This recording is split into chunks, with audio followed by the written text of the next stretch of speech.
आदाय कृष्ण प्रेष्ठाय भूतले श्रीमते भक्ति विकास स्वामिनिति नामिने नम ओं विष्णुपादाय कृष्ण प्रेष्ठाय भूतले श्रीमते भक्ति वेदांत स्वामिनिति नामिने नमस्ते सारस्वते देवे गौरवाणी प्रचारिणे निर्विशेष शून्यवादी पाश्चात्य देशतारिणे जय श्री कृष्ण चैतन्य प्रभु नित्यानंद श्री अद्वैत गदाधर श्रीवासादि गौर भक्त वृंद हरे Krishna Krishna Krishna Hare Hare Hare Ram Ram Ram Hare Hare. Hare Krishna. Welcome back. So today we are going to begin chapter 14, which is titled Three Modes of Material Nature. So before we discuss on this chapter, we will just read the small note that is given at the beginning of the chapter. All embodied souls are under the control of the three modes or qualities of material nature: goodness, passion and ignorance. Lord Krishna explains what these modes are, how they act upon us, how one transcends them, and the symptoms of one who has attained the transcendental nature or transcendental state. Okay.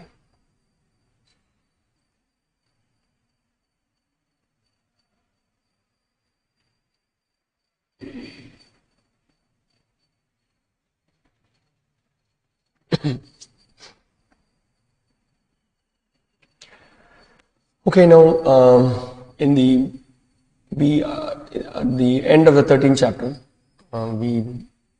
Krishna pointed out the relationship between the Purusha and Prakriti, and while pointing out that, he also explains that how the living entities come in association with the Prakriti, and based on their specific association, they get different bodies.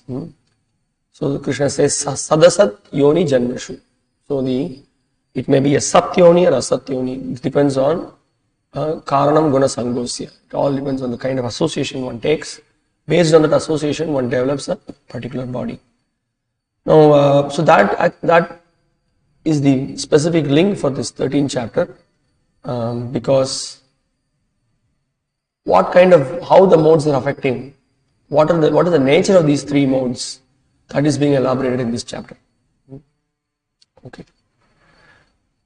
In the 13th chapter, it was clearly explained that by humbly developing knowledge, one may possibly be freed from material entanglement. It has also been explained that it is due to the association with the modes of nature that the living entity is entangled in this material world. Now, in this chapter, the Supreme Personality of Godhead explains what those modes of nature are, how they act, how they bind, and how they give liberation. So this is an important point. We need to know what are the three modes, how do they act, how do they bind us, and how we are conditioned by these three modes. We need to understand, because that will help us to take complete shelter of Krishna, by which we can overcome the three modes. Already Krishna spoke about this in the 7th chapter of the Bhagavad Gita. What did Krishna say about it? Very important verse. Everybody should remember. Yes. Daivi esha gunamayi mama maya dhuratyaya. Mam eva ye prapadhyante mayam etam tarantite. So, and when we come to know, so Maya Metam Talantite, we'll be able to cross over this influence of this Maya. We'll be able to cross over the influence of the three modes when we take complete shelter of the Supreme Personality of Godhead. Then by His mercy we can cross over. Now for us to take complete shelter, we will take complete shelter only when we know how we are being covered, how we are in a very precarious condition, how our hands and legs are tied up.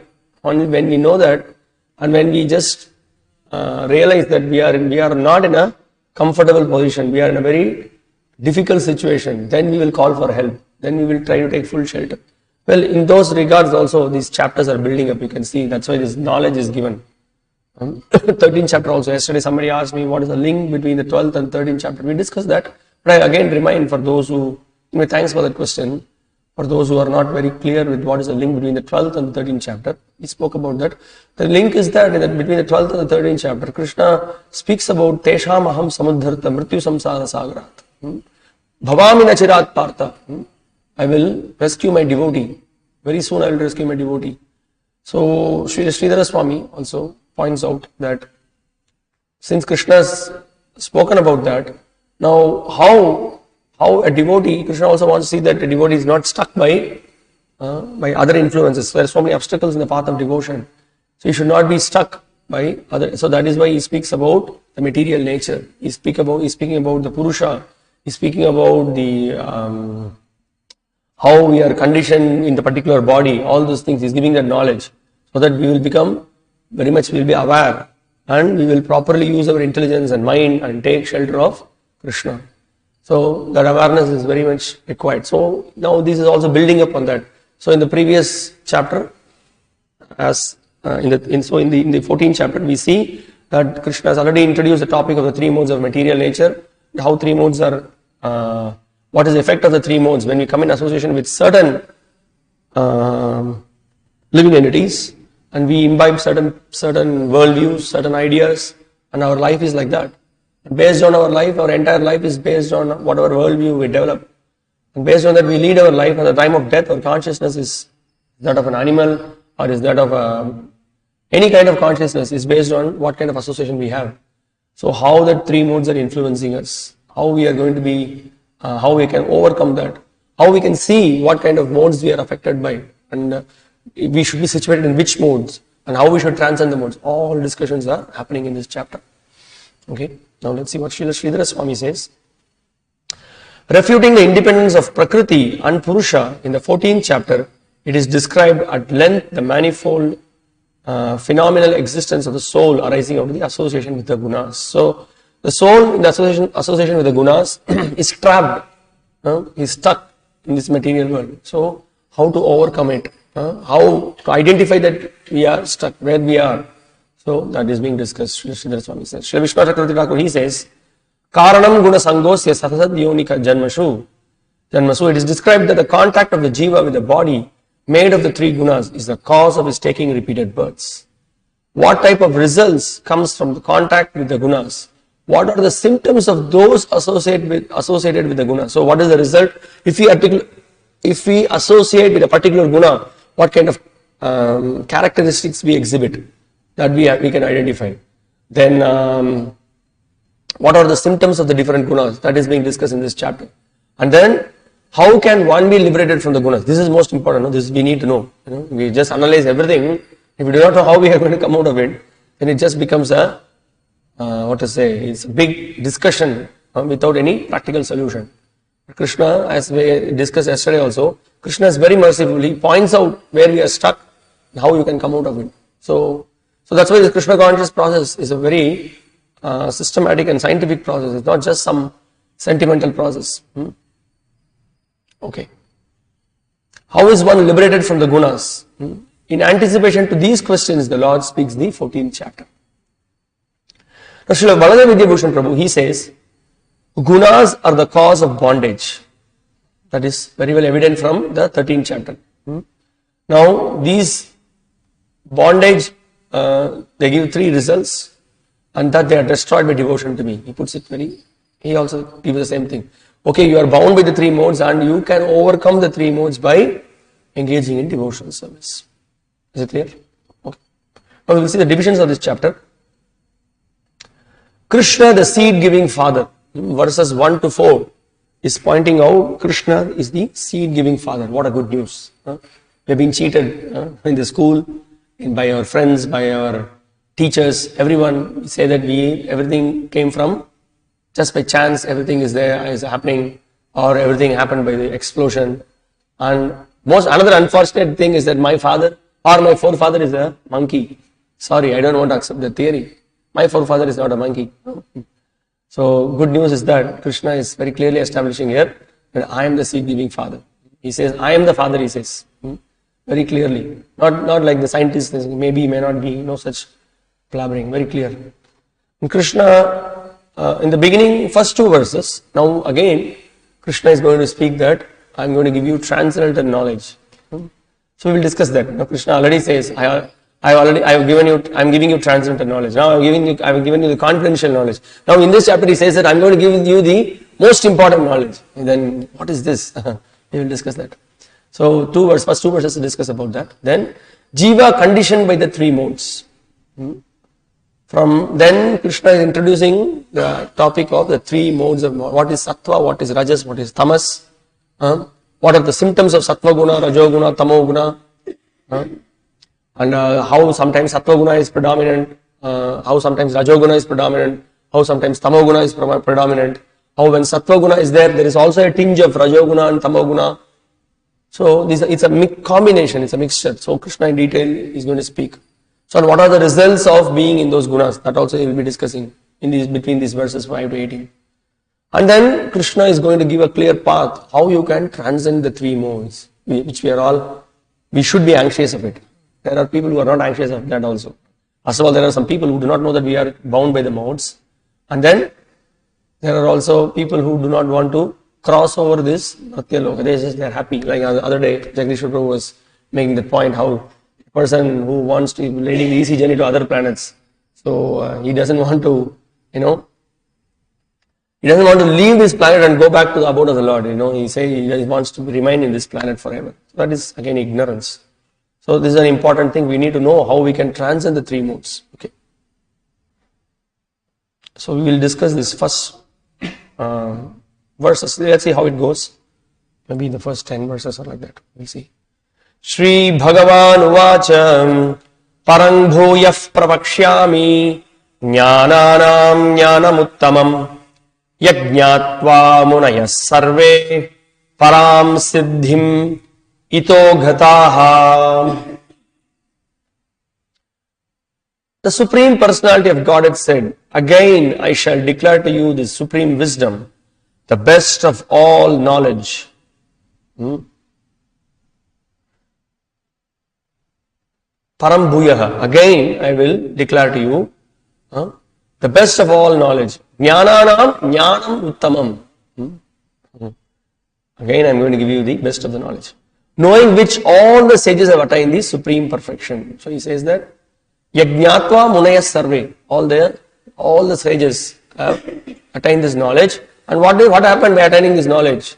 Param siddhim ito gataha. They have all attained the perfection. So let's see what Krishna Prabhupada explains in the purport.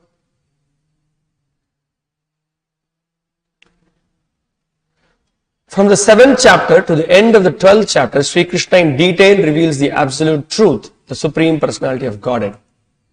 Krishna has given the confidential knowledge, more confidential knowledge, and the most confidential knowledge. So, yeah. And then, now in this 13th chapter, it was clearly explained that by humbly developing knowledge, one may possibly be freed from material entanglement. Yeah, so we heard, amanitvam, adambitvam, ahimsa, shanti, rajam. Krishna is detailing. So all begins with the humility. Humility also means that we accept Krishna's words. There are so many people in the world, they don't want to accept Krishna's instructions, or they completely want to outright deny the authority of the presence of the Supreme Lord. But the first, a person can be called humble, not just where he behaves very softly, very gently, and then he says yes to whatever that you say. That's not the symptom of humility. Humility means also very clearly we understand that he accepts the authority of the scriptures, accepts the authority of the Supreme Lord.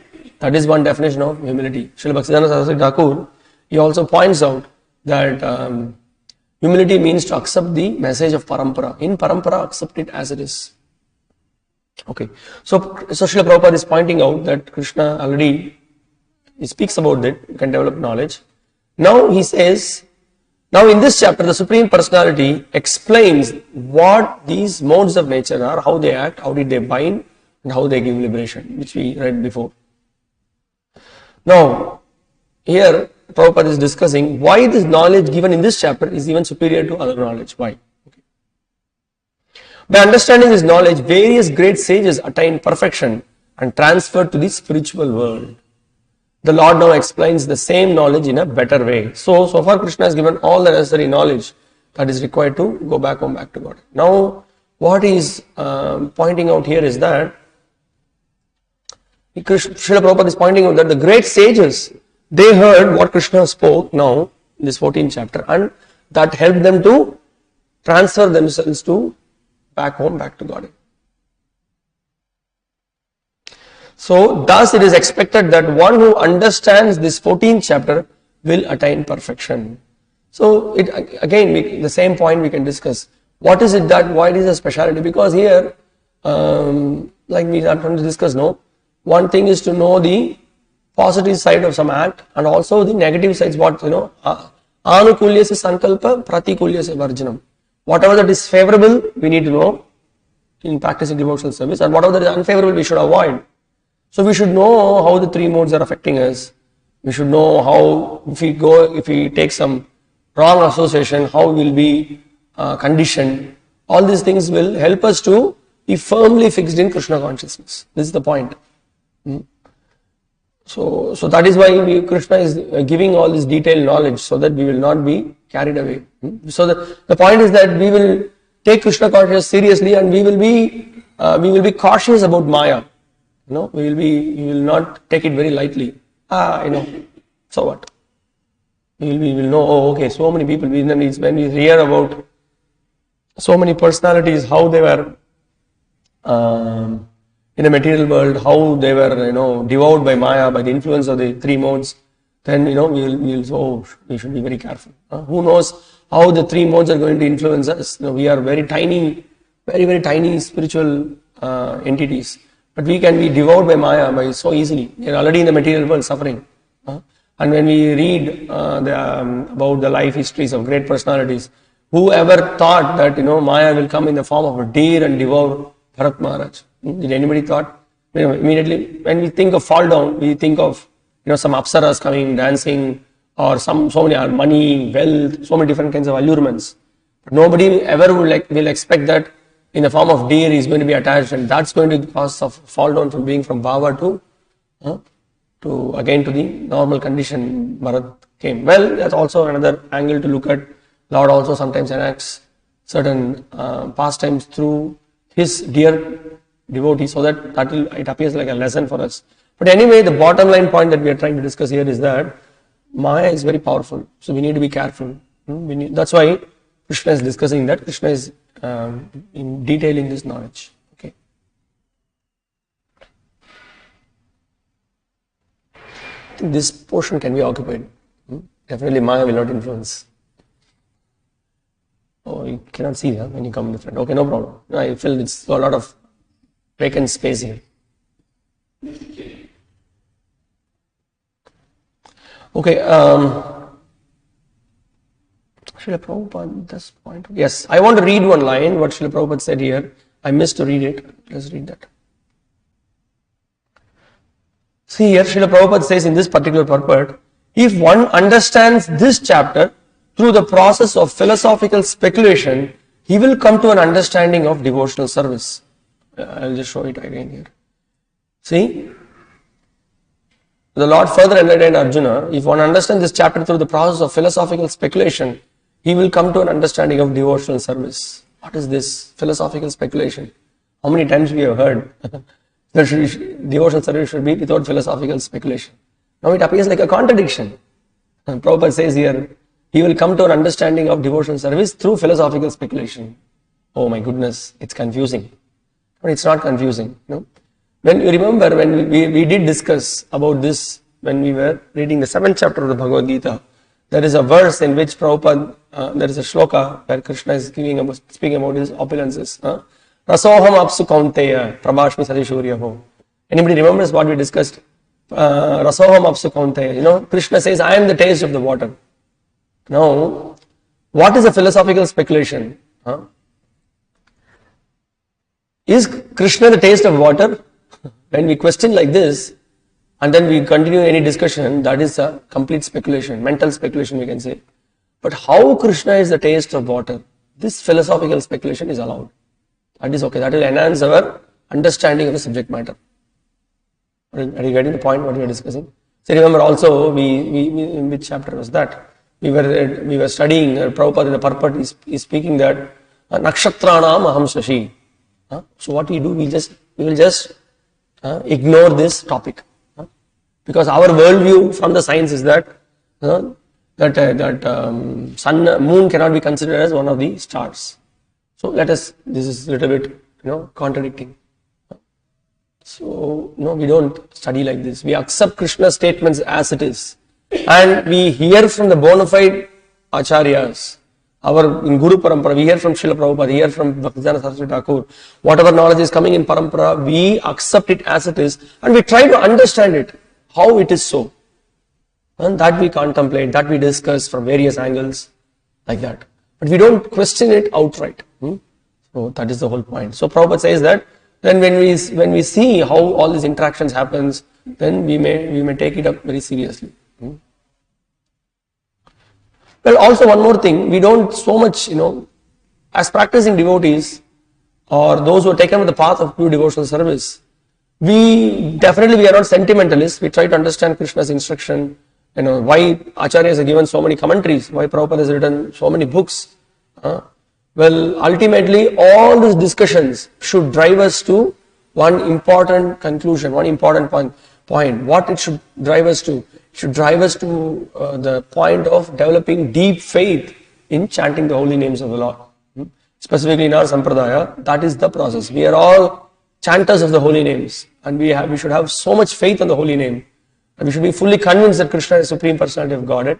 Engaging in pure devotional service is the path, we should be convinced, and all these things culminates in chanting the holy names of the Lord. So one may already be doing that. One may be fully convinced in chanting the holy name of the Lord. Okay, nothing to worry. But for us to get convinced that chanting of the holy names of Krishna is the process in Kali Yuga, and just by doing, Chaitanya Mahaprabhu came to give that process. So to get that faith, we will try to study the scriptures, humbly approach it, try to understand and develop the attitude of surrender. So these kind of speculation, in the sense, how to understand the subject matter properly, thoroughly. So we hear from acharyas. Acharyas giving analogies, they are explaining from various angles, from giving references to other scriptures. So that kind of a understanding is accepted. Okay, let's see. I have a quote from Srila Prabhupada. As for the difference between mental speculation and philosophical speculation, we take it that everything is known by the psychological action of the mind. So that philosophical speculation is the same as mental speculation if it is merely the random or haphazard activity of the brain to understand everything and making theories, ifs and maybes. You see, what I feel is, what I think is maybe this is what is mentioned here. Maybe this is what. Why you speculate? The acharyas say, and we accept the statement, and we try to understand it from various angles. But we don't rightly question, and we don't give our own opinions on that. But if philosophical speculation is directed by Shastra and Guru, if the goal of such philosophical attempts is to achieve Vishnu, then that philosophical speculation is not mental speculation. You see, ultimately our discussion should bring us to the right conclusion of accepting Krishna's lotus feet, accepting Krishna's supremacy. But if our discussion is drawing us to a conclusion that actually life comes from matter, then there is serious flaw in our discussion.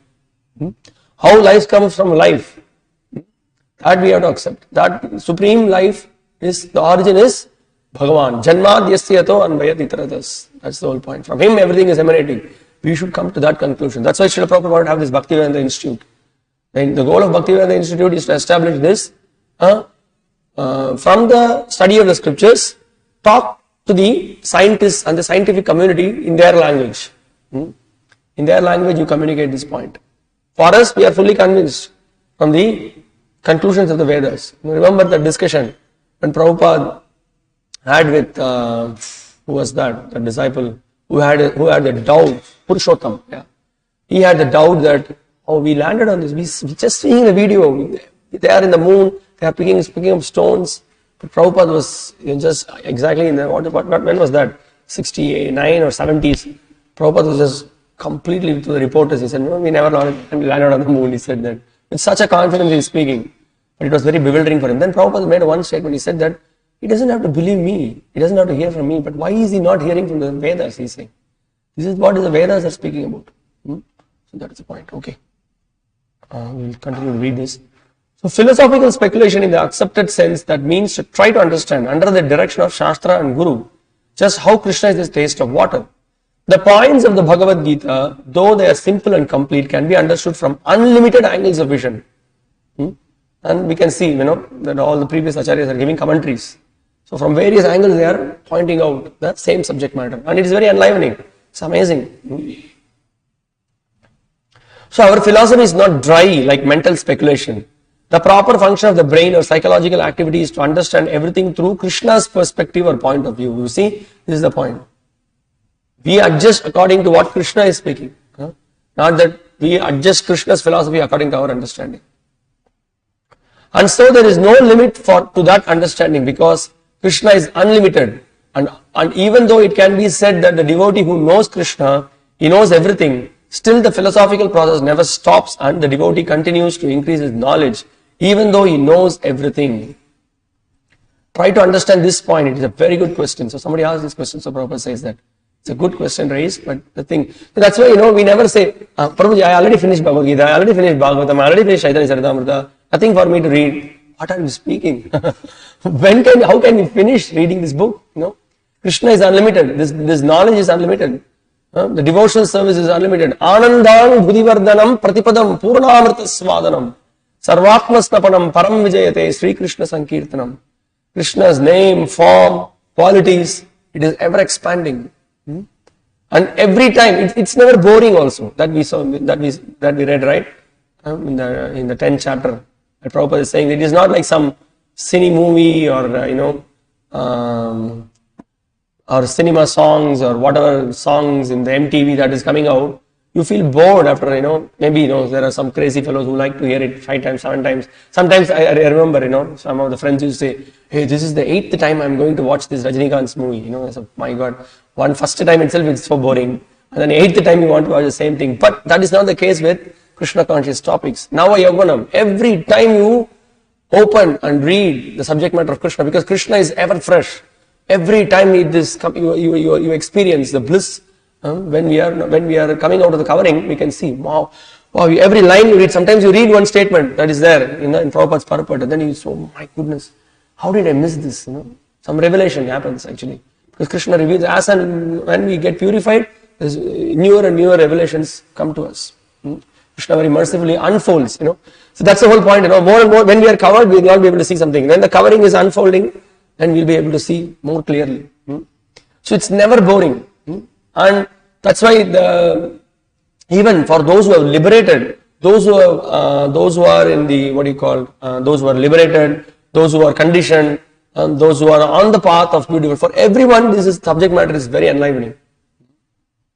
So that's why we should always continue to hear subject matter and always be eager to understand the subject matter.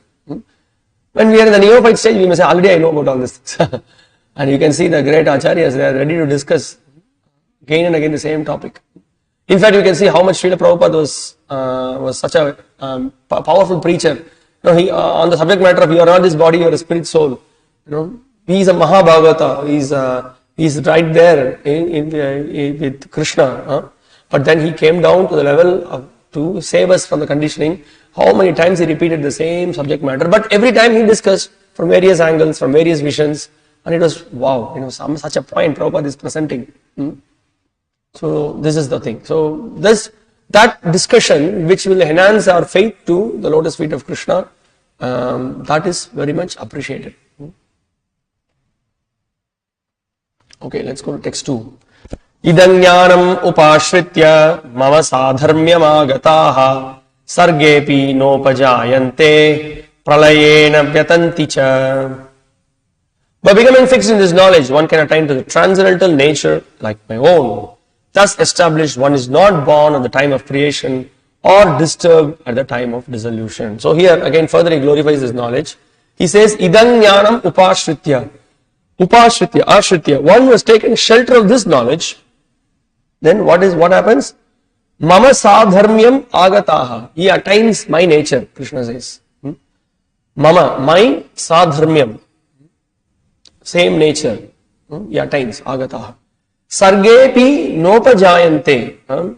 So he is not born again and pralayena vyatanticha.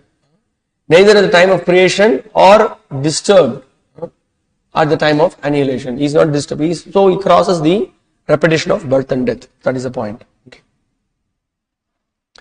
Now again, Srila Prabhupada is touching on this point that we should not immediately get confused. You see, wherever there is an opportunity, Acharyas point out that this whole misconception about merging of this idea. You see what Prabhupada is immediately, in the beginning of the purport only is pointing out.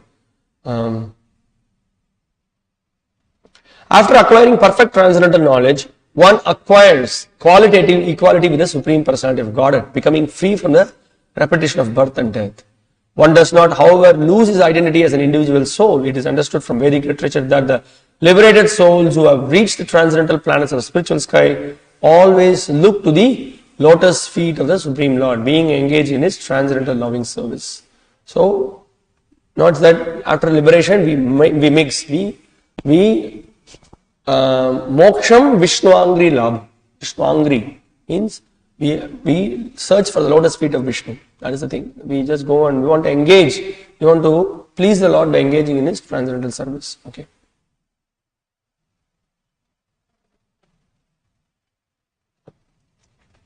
Now Prabhupada makes the point. Now here he points out about the material knowledge and transcendental knowledge. In the material world, whatever knowledge we get is contaminated by the three modes of material nature. Now we have to understand this very clearly. Whatever you see in this material world, there is not even a single thing which is not free of the three modes of material nature. It is already mixed with the three modes of material nature. We will discuss about that. Even goodness also has got the seed of passion and ignorance. So everything is conditioned in the material world. But now Prabhupada points out, knowledge which is not contaminated by the three modes of nature is called transcendental knowledge.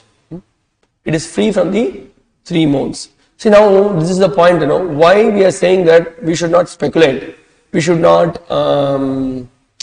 this mental speculation should not be there. Or rather we accept the view of Krishna and then we try to understand what Krishna says and try to understand it according to Krishna's explanation. Why not little bit adjust according to our explanation? What should be the rational answer?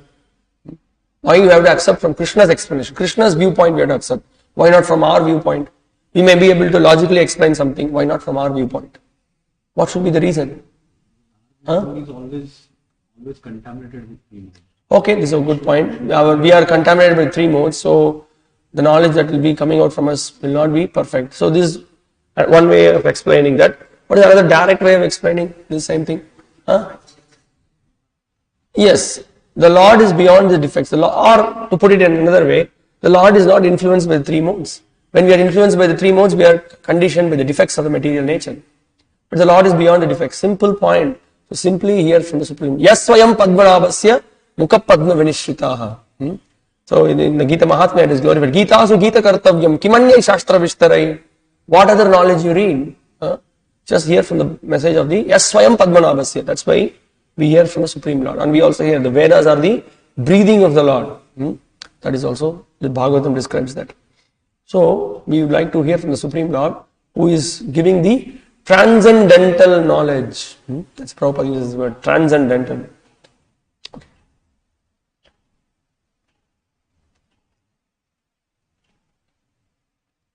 Okay, Prabhupada further discusses in this purport.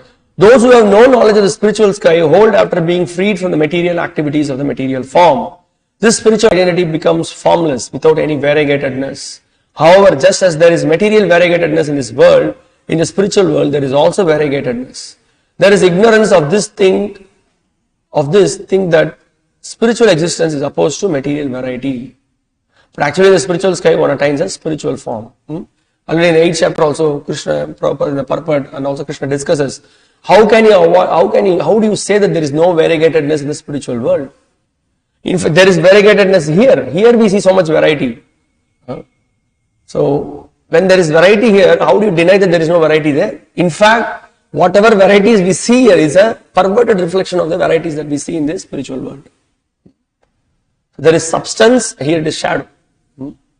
So if you just trace out that there is amazing varieties, and they are real varieties. That's not, there is no influence of time, there is no influence of the modes. So, and we discussed this point before, that Krishna explains why some of them want to avoid discussing about the form, about the personality. They want to completely negate it, cut it. Why? What is the reason? Raga Bhaya Krodha. Krishna speaks about that, right, in the 4th chapter. Vita Raga Bhaya Krodha Manmaya Mamupashata. They are afraid of, because of some attachment, some relationship. They are getting fried because they have bad experience. So then sometimes you see some people are, you can see, previously they were into some love affair, and then for whatever reason, whatever vague reason, the man is cheated by a woman, is completely fried, and then he entirely become a women hater. He says the women species should not be there. He goes to another great extreme, so foolish, and he wants to completely avoid the personality of women at all because he's so fried. This is just one example I'm giving. They're like that.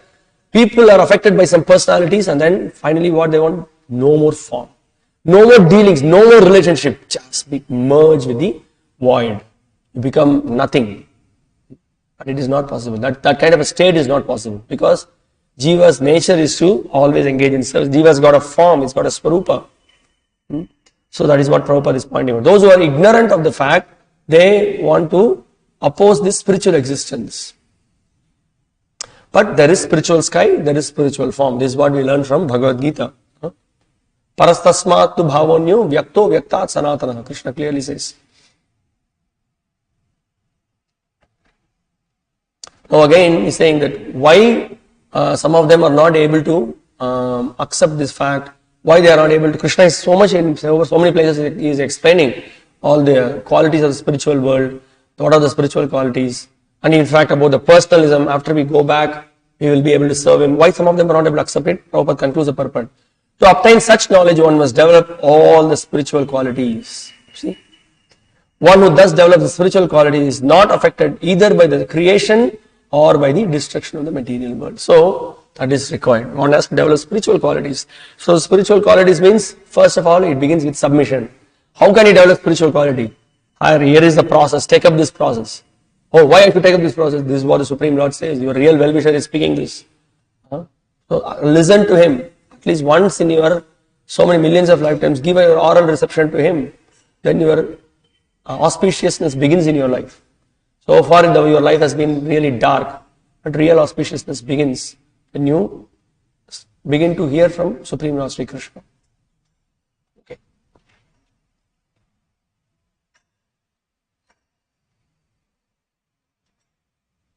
Yeah, Srila Baladev Vidyabhushan is pointing out,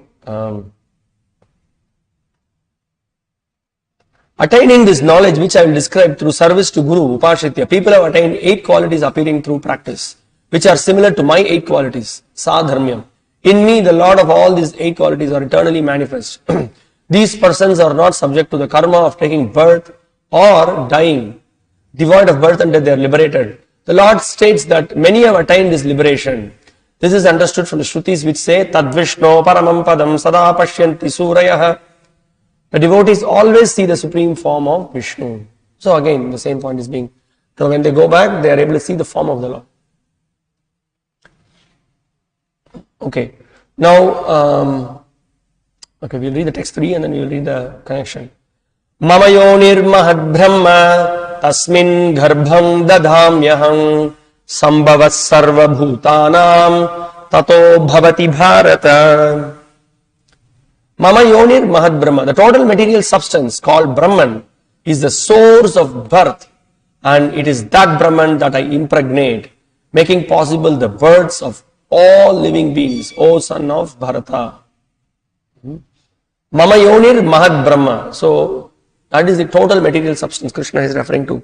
Total material substance called Brahman is the source of birth. And tasmin garbham dadamyaham. I impregnate that Brahman. Sambhava sarva bhutanam. As a result, it makes possible of many births, many living entities come out of that, from that womb. Tato bhavati bharata, O son of Bharata. Now, Srila Vishwanath Chakravarti, he says, in order to explain how the contact of the jiva with the gunas through beginningless ignorance creates bondage, the Lord speaks about the method of appearance of the field and knower of the field. So, how the field appears. What is the field of activity? What does that mean?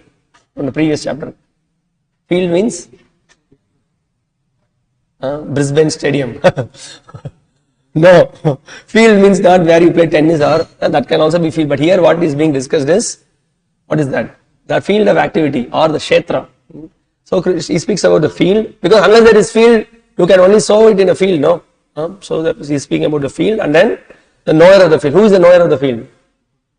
And then, so thank you. Kshetra and kshetrajna, two kshetrajnas. Pradhana kshetrajna and the soul. Yes, soul and the super soul. Yes. So how the soul comes into this material world, how the material world is created, all those things Krishna is giving Krishna is speaking here. Now, Srila Baladev Vidyabhushan Prabhu, he says, having thus praised the topic to be spoken and producing taste for that in the hearer, the Lord makes clear here that the Lord is the cause of the combination of Prakriti and Jiva. It's again very interesting, no?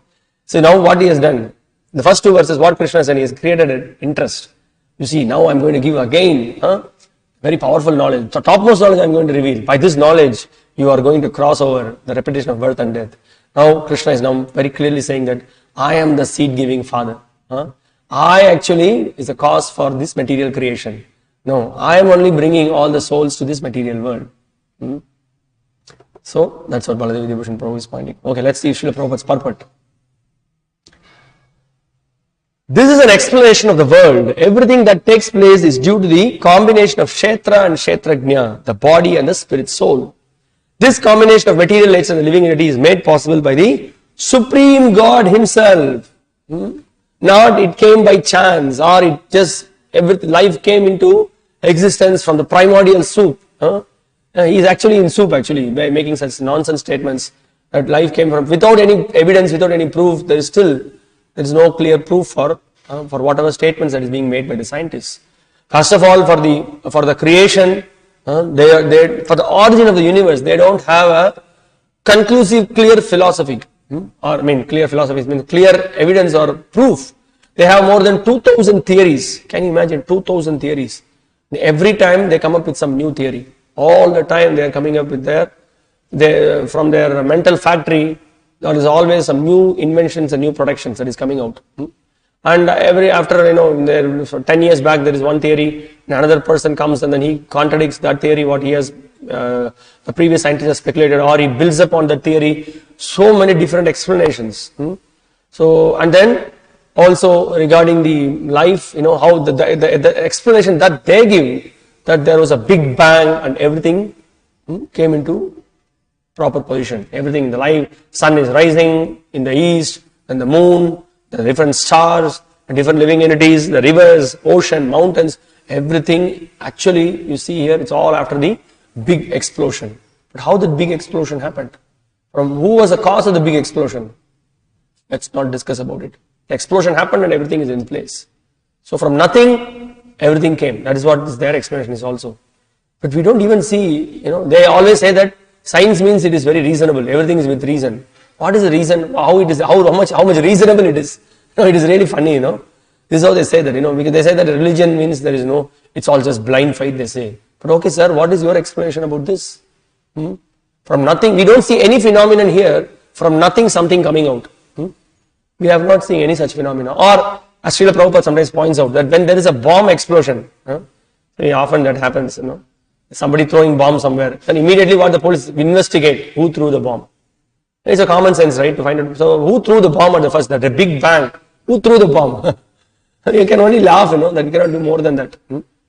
So here, that is being totally, here, we just bow down to the Supreme Lord Sri Krishna. He says that I am the seed-giving father. I am that Brahman, Mahadyonir. I place the seed in this Mahadyonir, he says. Okay. The Mahat Tattva is the total cause of the total cosmic manifestation, and that total substance of the material cause in which there are three modes of nature is sometimes called Brahman. You see, sometimes Brahman is being referred, the Supreme Lord is referred as Brahman, and then the Prakriti is also referred as Brahman. The soul is also referred to as Brahman. So Brahman is interchangeably referred many times. So that Mahat Tattva, the Pradhana, at the beginning, in the Avyakta form, actually, the Lord, actually, He is the one who is the cause of that Brahman, and He is actually injecting the Brahman. We will see, we will read more. The Supreme Personality impregnates that total substance, and thus innumerable universes become possible. So, because He is the cause of it, He is impregnating it, so all the living entities are made possible. The total material substance, the Mahat Tattva, is described as Brahman in the Vedic literature. Tasmad etad Brahma, Brahmanama Rupam Annam cha Jayate. The Supreme Person impregnates the Brahman with the seeds of the living entities. The 24 elements beginning from earth, water, fire and air are all material energy, and they constitute what is called Mahat Brahma, or the great Brahman, the material nature. Now we discussed, before the creation happens, what happens? Everything, all the 24 elements required for the field of activity, it's all there in the Pradhana. And then when Lord Mahavishnu wants to, that means by the urge of the living entities to be independent of the Lord, they want to experience lording over nature. They want to be the Lord of the material world, or Lord of everything. They want to survey everything. They want to take the position of the Lord. It is not possible in the spiritual world. So the Lord has to facilitate the desire of the living entities. So He expands Himself into the three Vishnus, and then He begins the creation. So when the Lord decides to glance, it decides for creation. Sa aikshata, sa visrijata, the Upanishads explain. So he glances on the he glances on Ramadevi. When Mahavishnu glances on Ramadevi, she expands as Durga. And then that glancing takes the form of Shambhu. So when he comes in touch with the material nature, then it takes the form of Shambhu. And then what is the glance consisting of? So many jivas, millions and millions of jivas. So Shambhu, Shiva is carrying all these living entities. So he comes in touch with the Pradhana, or he comes in touch with the total material substance. Then what happens? Then when it comes in touch with the material nature, the jiva comes in touch with the material nature and is devoured by the material nature. Then what happens? The three modes begins to act on the. We are influenced by the three modes, and based on the previous karma that we have and the desires that we have.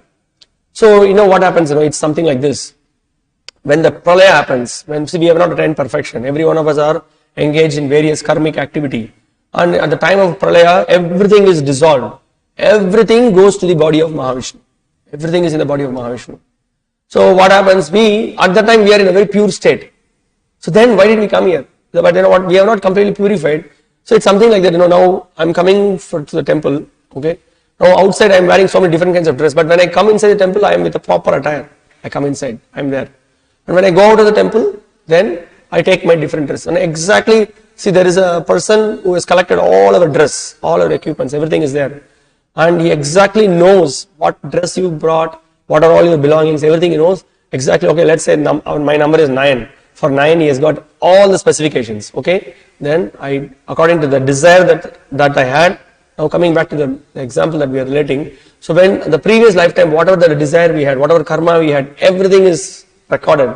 Everything is perfectly stored. There is no, the hard disk doesn't crash. There is no problem with the data that is being stored. Everything is perfect. And then we get, when the Lord wants to begin the creation, we are again, Mother Durga, she is now ready with all the ingredients.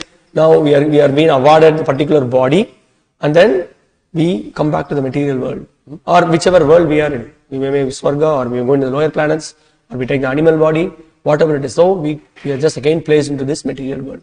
So this is how the creation takes place. It's not happening whimsically.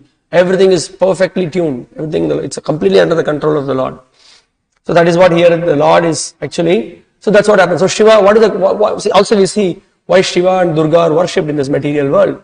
Actually, yeah, they are the Lord doesn't interfere with the creation. So he glances, everything happens by his glancing.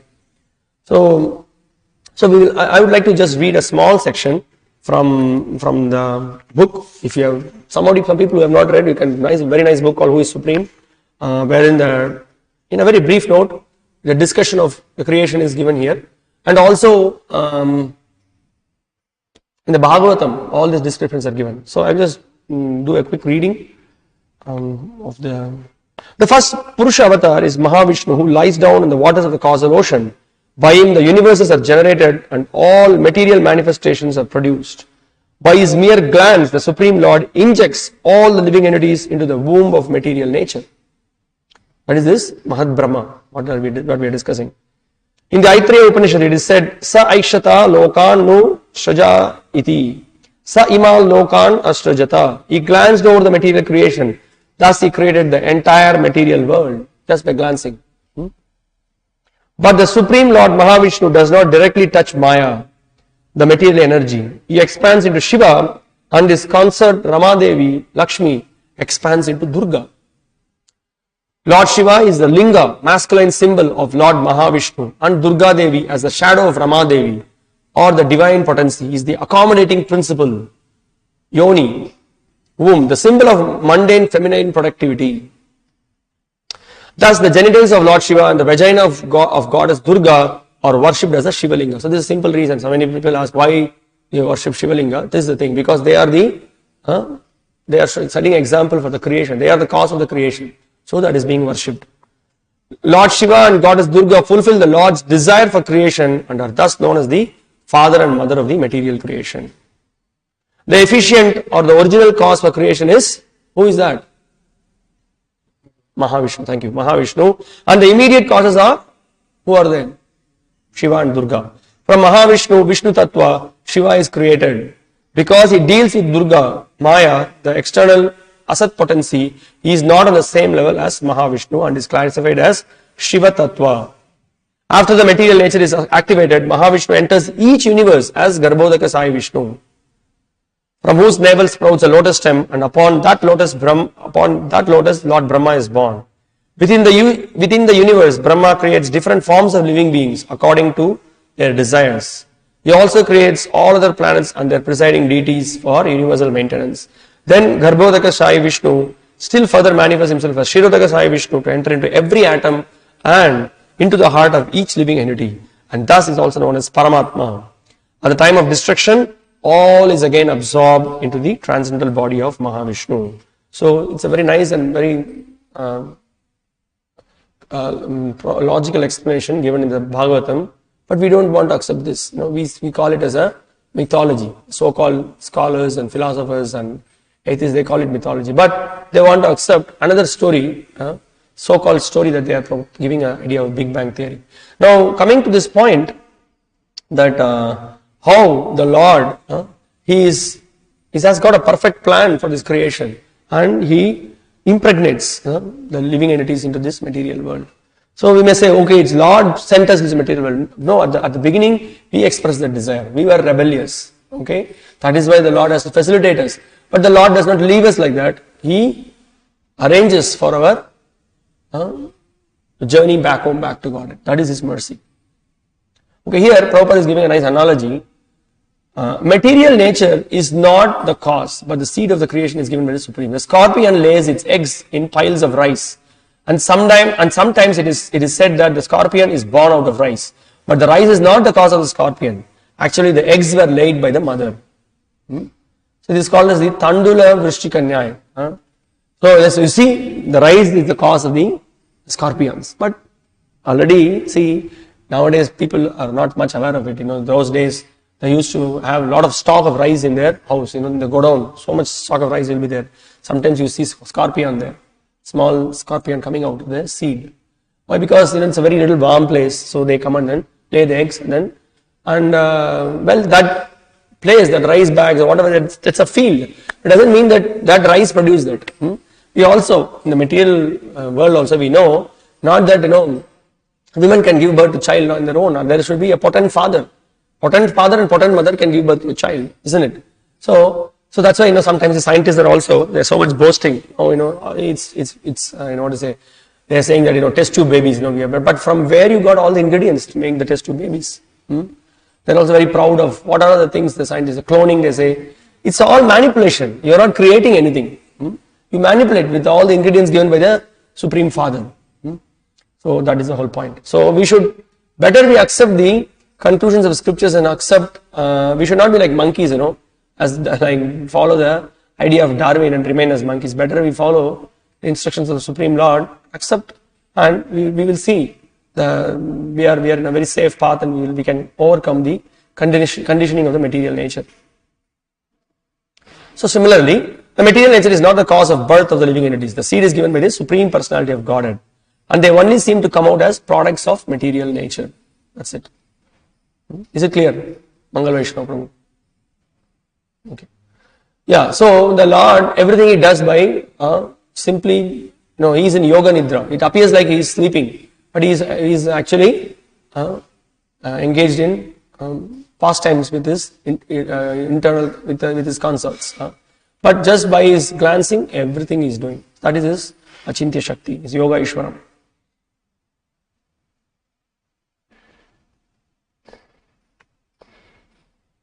Okay, text 4. Sarvayonishu kaunteya murtaya sambhavantiyaha tasang brahma mahadyonir ahang bija pradaf pitam. Okay.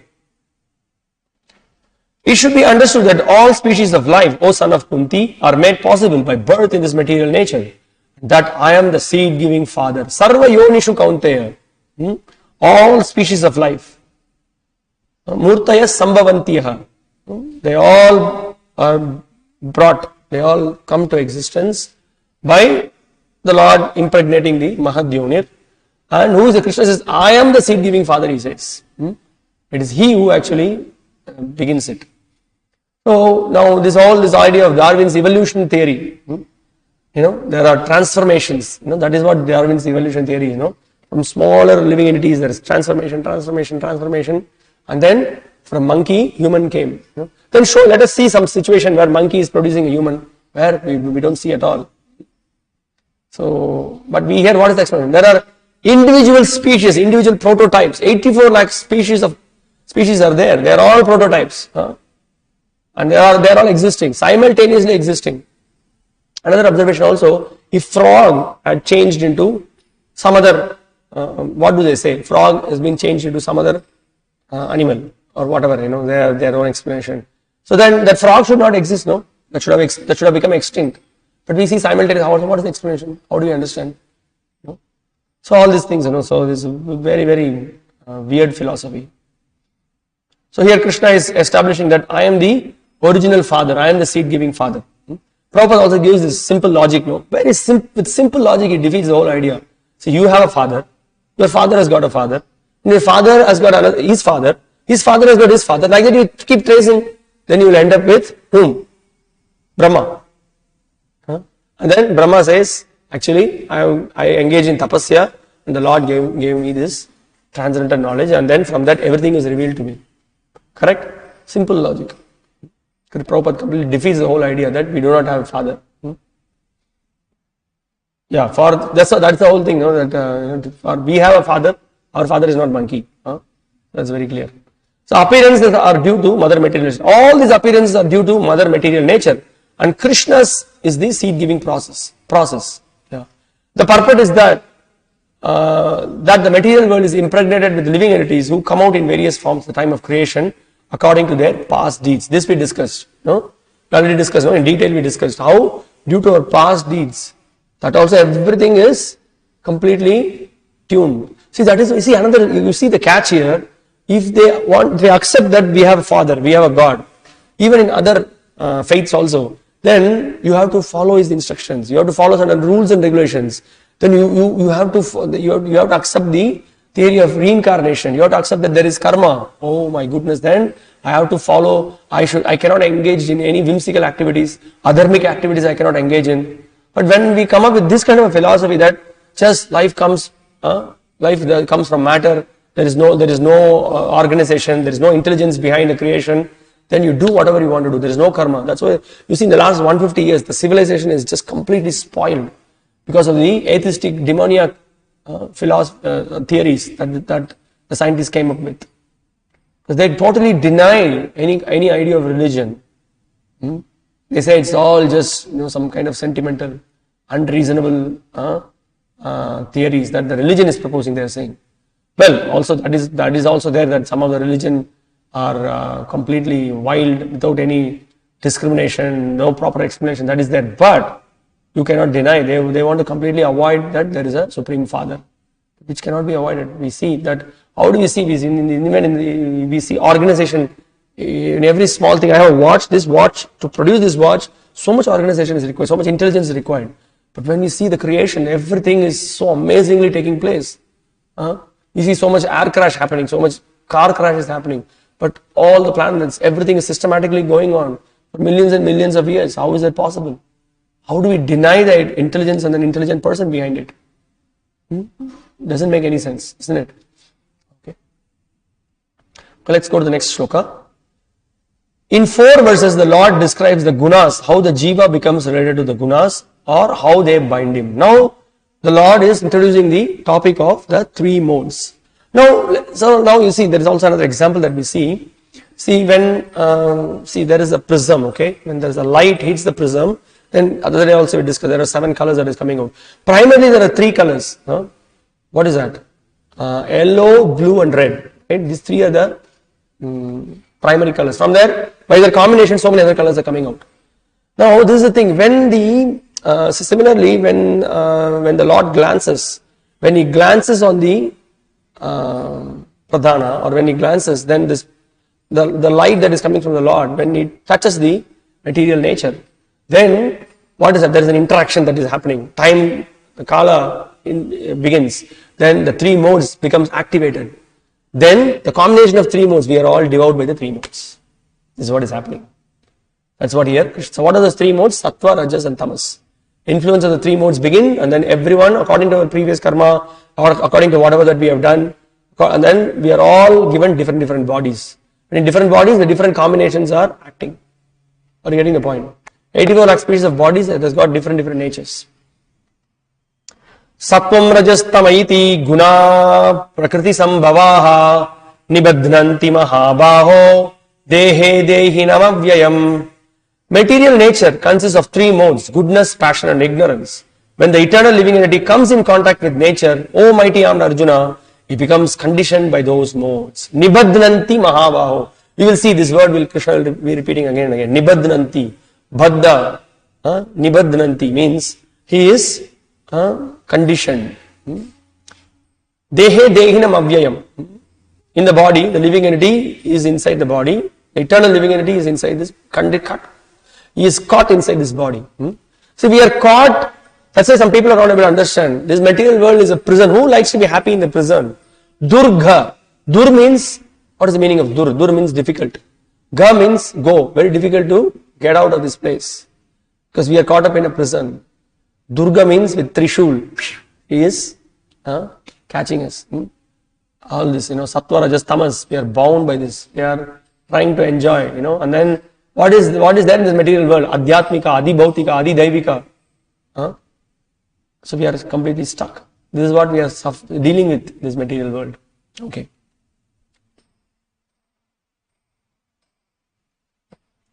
So Prabhupada points out that actually the jiva has got nothing to do with this material world.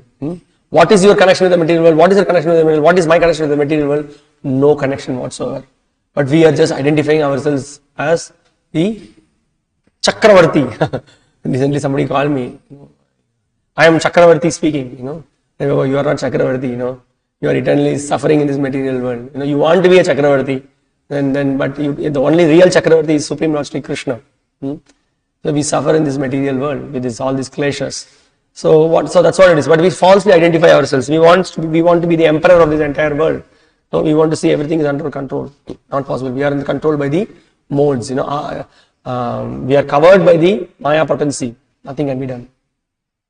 So because living entities have different kinds of bodies in terms of the different aspects of nature, they are induced to act according to that nature. You see, this is the causes of varieties of happiness and distress. The moment we get into the body of a dog, we start to bark. The moment we get into the body of a donkey, we start to bray. That's what we immediately start identifying. I am that. I am this. I am that. That's how it happens. Okay. Text 6. Now, the three Sattva, Rajas, Tamas Krishna introduced. Now he is going to speak about the qualities of the different gunas, Sattva, Rajas and Tamas. This verse describes how Sattva Guna binds the Jiva. The Lord describes the characteristics of the three modes and their different ways of binding the Jiva in 3 verses. Tatra Sattvam Nirmalatvat Prakashakam Anamayam Sukha Sangena Bhadnati Jnana Sangena Chanaga. O sinless one, the mode of goodness, being purer than others is illuminating, and it frees one from all sinful reactions. Those situated in that mode become conditioned by a sense of happiness and knowledge. So, Tatra Sattvam Nirmalatvat. So, it is of the 3 gunas that is seeing in the material world, Sattva Guna is considered to be the purest, Nirmalatvat. And Prakashakam Anamayam. It is illuminating. A person with knowledge is illuminating. And he becomes free from the sinful reaction. The more one is free from sinful reaction, he can be in Sattva Guna. Sukha, and he is happy in that association, and he is conditioned by happiness. Don't think that now he is free. He is conditioned by happiness. You will hear Prabhupada's purport.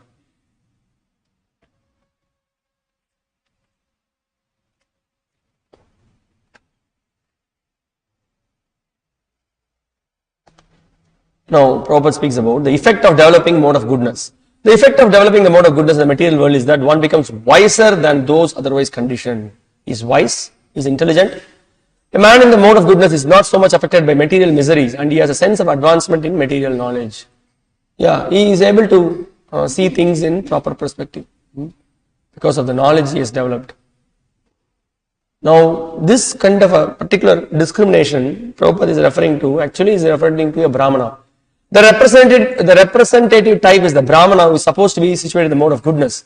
This sense of happiness is due to understanding that in the mode of goodness, one is more or less free from sinful reactions. So, another point we see here, he is free from sinful reactions. So, he gets the birth in the, he is being born as a Brahmana. Actually, in the Vedic literature, it is said that the mode of goodness means greater knowledge and a greater sense of happiness. But then what is the conditioning? What is the problem there? The difficulty here is that when a living entity is situated in the mode of goodness, he becomes conditioned to feel that he is advanced in knowledge and is better than others, becomes proud, I know. So actually, we will also see when someone becomes very proud, that I know everything, I am superior to others, then actually you will see that is ignorance. Because a proper Brahmana, he will not be proud, or actually a devotee is only in that situation. Also, very properly situated Brahmana is not proud of his position, he is not proud of his whatever skills he has acquired, everything is relates to the Supreme Lord. But generally, we see people conditioned in the Sattva Guna also, like this. In this way, he becomes conditioned. It could be anything. You may be a good cook, you may be a good singer, you may be a very much, maybe a good teacher, whatever. But if the moment you think that I have the skills, I am great, you are conditioned, completely conditioned. You will not be able to see things in proper perspective. You will be able to see up to something, up to some extent, but that to see things in the higher realms, it's not possible. The best examples are the scientist and the philosopher. So they think that they are actually you can see in the material world, they are ruling the material world, right? Whatever scientists propose, everybody is following. No, now take this vaccine. You all take this vaccine. No question, no discussion. Scientist statements is Vedavakya. That's the whole thing. Each is very proud of his knowledge, and because they generally improve their living conditions, they feel a sort of material happiness. And also, they want to see their material facilities and conditions, they want to see that everything is very neat and clean, and everything is good. So they are like that. So Prabhupada says that they are bound by the modes of material nature in the form of goodness. As such, they are attracted toward working in the mode of goodness, and as long as they have an attraction for working in that way, they have to take some type of body in the modes of nature. Now, he is fixed in Sattva Guna, he is he is showing mode of goodness, and what is that attraction makes him to remain in mode of goodness. So remaining in mode of goodness also, you remain in this material world. Thus, there is no likelihood for liberation or of being transferred to the spiritual world. So I have seen, I have one of my friend who is, really, it's very, sometimes I'm just surprised that, some of practicing devotees, they don't want to keep things clean.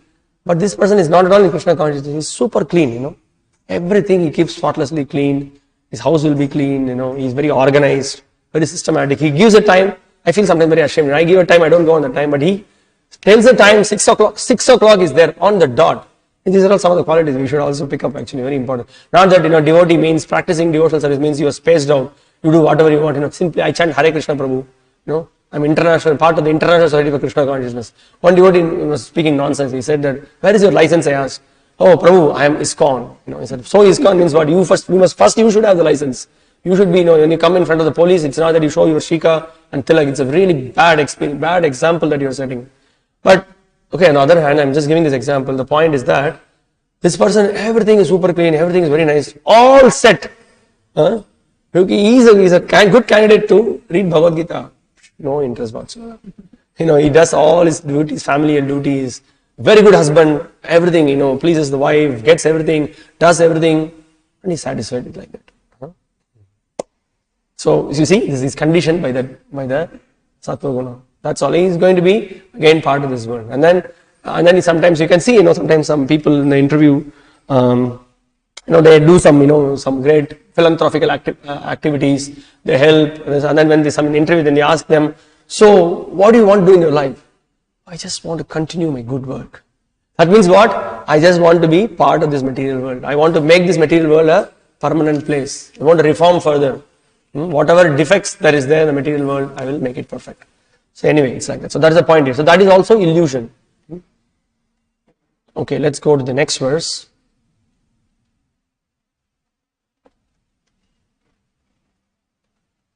Text 7. Rajo ragatmakam vidhi trishna sanga samudbhavam tan nibadnati kaunteya karma sangena dehinam. The mode of passion is born of unlimited desires and longings, O son of Kunti, and because of this the embodied living entity is bound to material fruitive actions. So, Rajo Raga Atmakam Vidhi. So, how the Rajoguna means, already we heard this in the 3rd chapter of the Bhagavad Gita. It is born of lust or desire to lord over. That is the symptom of Rajoguna. Raga Atmakam Vidhi. Trishna Sangha. Trishna means what? Thirst or hankering. For association. You just want to, you are associated with unlimited desires and then you want to do so many actions because of that. That is Rajoguna. Person cannot sit in one place for 30 seconds. He always wants to do something. Sometimes we call it hyperactive, Sometimes we can see, when person who is influenced by Rajoguna, you can have very difficult to have a discussion with him. Why? It is like this. You will be discussing something, already his mind is working something else. Okay, so already has thousands of plans. You will not even be able to finish your discussion before that he comes up with 5 plans. So immediately you can understand that this fellow, this is the symptom of Rajoguna. Very difficult to deal with such people. But they are hard workers. They will do so many activities. They always want to create something, always come up with something, new things. That's what Prabhupada used to say. This Western mentality is always you want to keep changing things. You don't want to, you don't want to follow a time-tested system. Old is gold, we say, no. But they always want to try something new. Always this. Why don't we change this? Why don't we change that? So always keep changing. So that is the whole thing. So that's born of Rajoguna.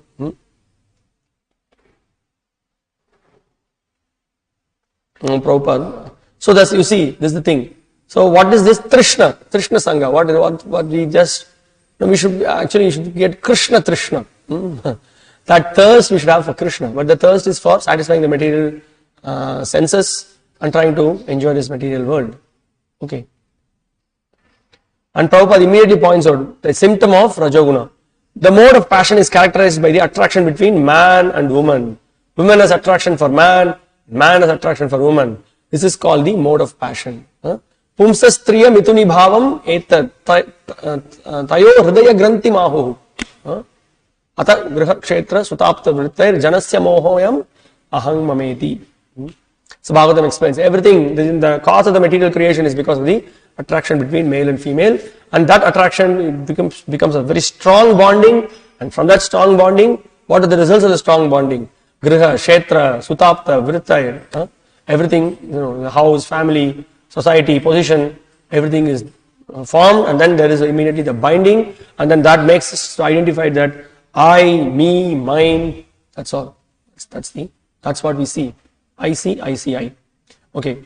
And when the mode of passion is increased, one develops the hankering for material enjoyment. He wants to enjoy sense gratification. For sense gratification, a man in the mode of passion wants some honor in society.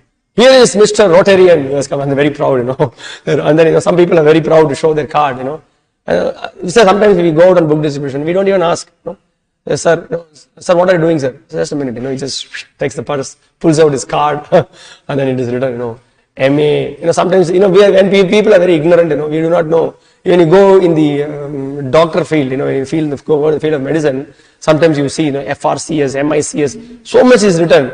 Actually, it's all like, I'll just give you a simple example. Sometimes you get a certificate, you go and then say there is some awareness program, environmental awareness program, and you go and then just attend the program, 2 hours program you attend, and then you come up with a certificate, and then you show that, you see, I have attended, I have a certificate, attended this course. I'm very proud that, I'm part. What you just went and sat in the course. Similarly, now anything, in the college, you see students, in their biodata, or you call curriculum vitae, whatever, they accumulate so many certificates. And then, first question they ask, sir, I will go for this. The professor is coming and then telling the student, go for this course. This company is conducting this course. It's very helpful for you. Nobody is interested what I will learn, what I will gain, nothing. Will I get a certificate? Or what, then he comes for the interview with, big bag. Bag is full of some 50 certificates. And then he cannot answer a simple question. This is the pathetic situation. People are like this is mode of passion. Always try to do something new. Always try to attract, get some honor. People has to glorify. It's okay. It's all, it's not, it's all God's. Sometimes they recognize that, or they just attribute it to it's all my mentor is, he's sitting in London. Actually, he just gave me all the ideas. He just, showed me, and then with the rights of books, I owe this book to my friend, my mother, and this and that, and so many things they say. So that's how they identify. So that's what Srila Prabhupada is pointing out here.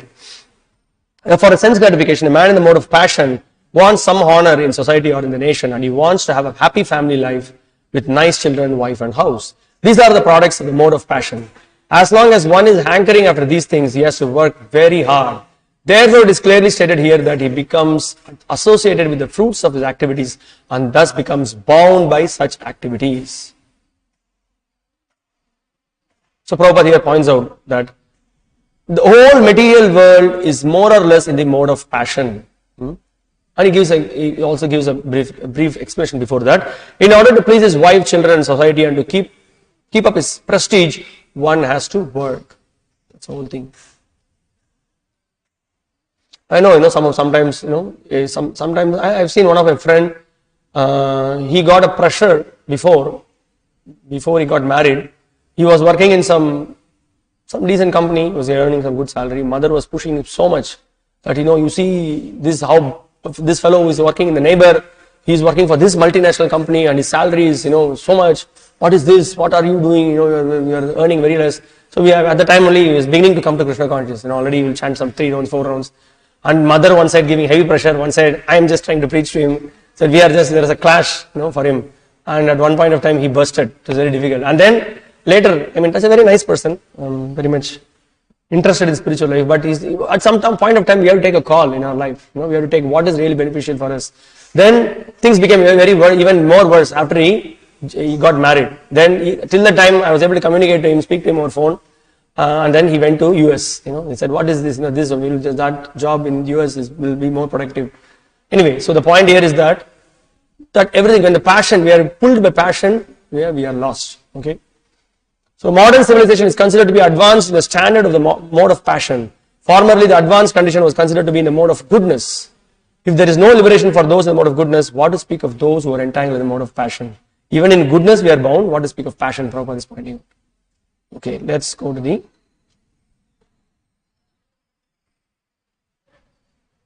So that's why, the association that we have. So you see here, 2 words, Trishna and Sangha is being used here. What kind of Trishna, what kind of thirst, hankering you develop. So that's why, ourselves, our wife, our children, everyone, we should put them in proper association. Because if we are just continuously going to read newspapers, continuously going to watch movies on internet, continually we are going to hear from people who are with the worldview of enjoying the senses, then we will be affected by that. So then we will influence our relatives, our wife, our husband, our children, we will influence. Then we will be completely carried away. Okay, text 8.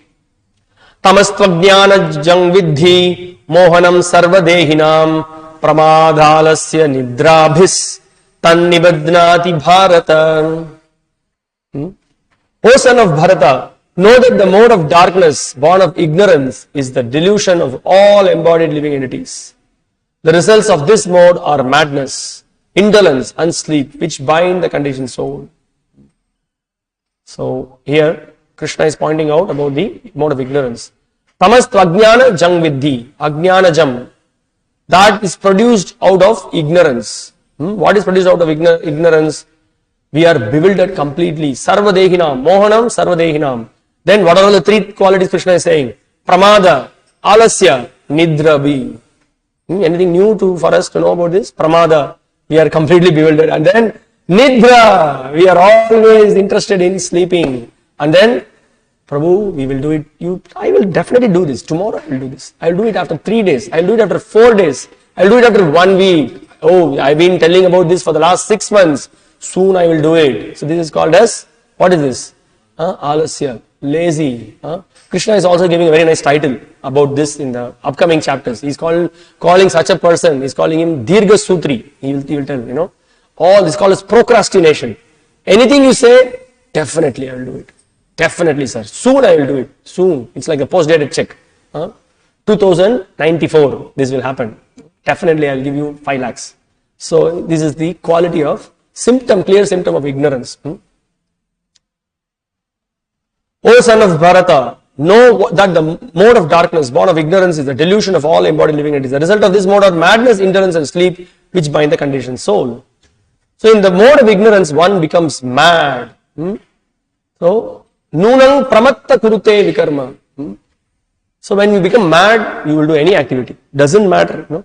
Just to satisfy your senses, you will just cheat, beg, borrow or steal. Begging, borrow, and you will get up, with no problem you will steal. Just to satisfy yourself.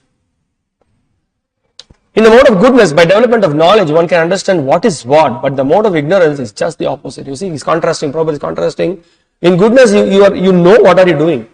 But in this case of ignorance, you are already in a depressed state. You are almost like a zombie, Zombie means, I told you, like kind of a boiled vegetable. Nothing, you just, just do, just lead life. Sometimes you see people, who are completely, almost like mental. Like they just eat, they just sleep wherever they want to sleep for so many hours together. One of my friends used to joke, it's interesting. He used to say that this particular person doesn't know in the direction called east. I said, why are you saying that? He has never seen the sun rising. He said that. So this is the point, Yeah, because you sleep at what time? You sleep at 2 o'clock and then you wake up by 12 o'clock. Then how do you see where the sun rises? This is exactly the mode of ignorance. So Prabhupada here gives another definition for this ignorance. Vastu yatatmya jnanavarakam viparyaya jnana janakam tamaha. Under the spell of ignorance, one cannot understand a thing as it is. For example, everyone can see that his grandfather has died and therefore he will also die. Man is mortal. The children that he conceives will also die, so death is sure. Still, people are madly accumulating money and working very hard all day and night, not caring for the eternal spirit. This is madness. So this is ignorance. We are seeing every day this is happening, but we forget it. When the death happens, somebody goes, very bad. So this happened, that happened. So much they discuss, and then what do? To forget all this suffering, either they watch some film music, some song, or they drink, and then they forget all the miseries, and then they go on with the regular activities. That's all. So this is ignorance.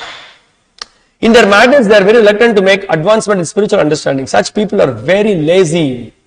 When they are invited to associate with this for spiritual understanding, they are not much interested. They are not even active like the man who is controlled by the mode of passion. See, passion, at least he will do some activity, he will really be doing something. But here, so lazy, completely lying down. Even there is a heavy fire, he may, turn the back to the other side. He will not move. That is the quality of laziness. Always doesn't want to. He will sleep for long hours. He will give so many other reasons why I don't want it. That means that you are influenced by the ignorance.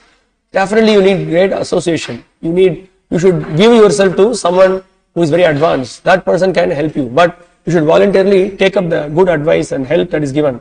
Otherwise, it's very difficult to come out of laziness. And also, that's why we regularly hear this. By hearing this philosophy of Krishna consciousness, it makes our mind fixed. Siddhanta boliye chitte na kore alash. So we should not be lazy in trying to understand the conclusion of the philosophy. Why? If we are lazy, then what will happen? Our mind will become very weak. When the mind becomes weak, then we will not be ready to take shelter of Krishna. We will be ready to take shelter of Maya. This is the whole point. And Prabhupada concludes the purport saying that 6 hours of sleep is sufficient, but a man in the mode of ignorance sleeps at least 10 or 12 hours a day. So this question we should ask ourselves. Such a man appears to be always dejected and is addicted to intoxicants and sleeping. These are the symptoms of a person conditioned by the mode of ignorance. So there is a lack of effort and we are influenced by these low modes, and then we sleep for long hours. Sometimes somebody may be heavy physically working, say maybe even 7 hours, say let's say 8 hours also. But more than that is not good. It makes us dull, it makes us weak. We think that by more the rest I take, I'll become more energetic, but actually it makes us so dull. Body requires certain amount of rest, we should give that rest. Otherwise then the intelligence will not function. But when somebody is very advanced, he can just, without sleeping, he is completely acting on the platform of the soul. But we cannot imitate the pure devotees. But when we are in the conditioned state, we should know how to regulate it, as Krishna is giving those instructions.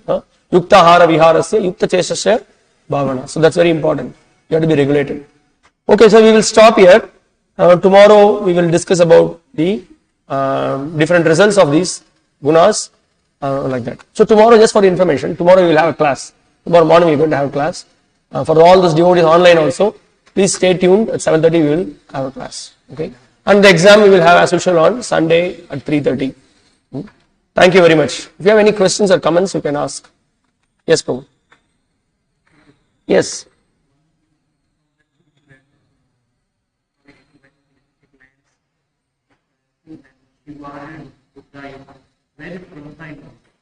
Where is Brahma? Okay, the question that is asked is that the glancing happens and then Shiva takes over all the living entities, and then he is the cause for the he is the father, and Durga Devi is the mother. And where is Brahma in that? So we all were, just to tell you the fact, we all were Brahmas. For the first time when the Jiva comes to the material world, we all were given the position of Brahma. So Brahma, so I don't know. So what actually happens is Garbhodaya Sai Vishnu, he takes from the totality of all the living entities, he takes certain set of living entities to one particular universe, and there he chooses one particular living entity who has got the highest pious credits. He chooses him, he gives him the position of Brahma, and then that Brahma meditates, and then he gets instructions from the Lord, and he is the one who is responsible for giving all the bodies. He designs the prototypes. He's like a tailor, he just, Durga Devi gives all the material, and he is the one who is preparing the body, and then according to our karma we enter the body. So we were all Brahmas before, and then we degraded afterwards by the association of the modes. So Brahma has got a role to play. This is the role that Brahma plays. When there is no sufficient pious person to take up the role of Brahma, Vishnu himself takes up that position. That is what the Bhagavatam explains. For more details, you have to study the Bhagavatam. I'm just giving you an insight into this whole subject. What's the second question? Yes? Actually, to tell you, when we came to the material world, the Jiva is, actually you don't use the term that Jiva is created. Jiva is eternal. Yes, continue, yeah. When material world, yeah, okay. We did not have? Yeah, this is how the Acharyas explained. The karma is anadi. When it began, we never know. We never know when it began. We cannot trace out the beginning of karma. So the moment we had a desire to lord over the material nature, we are the material world. That's what it is. When it started, we cannot trace it. We don't want it, and also we saw in one of the purports Prabhupada was pointing out We really do not, in the Satasat Yoni Janmashu, yesterday's class, if you just, no need to even listen to the class, just listen to the purport what Prabhupada is speaking, that we don't have to so much worry about when did the Jiva began his karma. Rather, we should be very, very much worried how we can end up this karma. Okay? So how at the beginning the karma began, that when we go back to the abode of the Lord, everything will be crystal clear for us. For us, what we should be so much concerned is how we can cut up this attachment and go back to the abode of the Lord by the process of devotion. That's the point. Yes. Gradually we came down, we just degraded. Yes. That's what the Bhagavatam explains. That's what the Acharyas are explaining. Yes. Yes, because we gradually, because of the association of the modes, we misused our independence and then gradually we degraded ourselves. Definitely, because of the influence of the karma, we are in the. So this one is called as this specifically when we are in the material world, every time we are bound. Every second is determining, are we serving Krishna or are we serving Maya? When we are engaged in the service of Maya, we are bound. We are bound and we are increasing our karma, either pious or impious, like that. So we are more and more getting bound. So this knowledge that we are hearing in this chapter, by engaging in the devotional service of the Lord, we can come out of this influence of karma, and all our past karma and past effects also we can overcome and go back to our eternal position as a servant of Krishna, engaged in his service. Okay?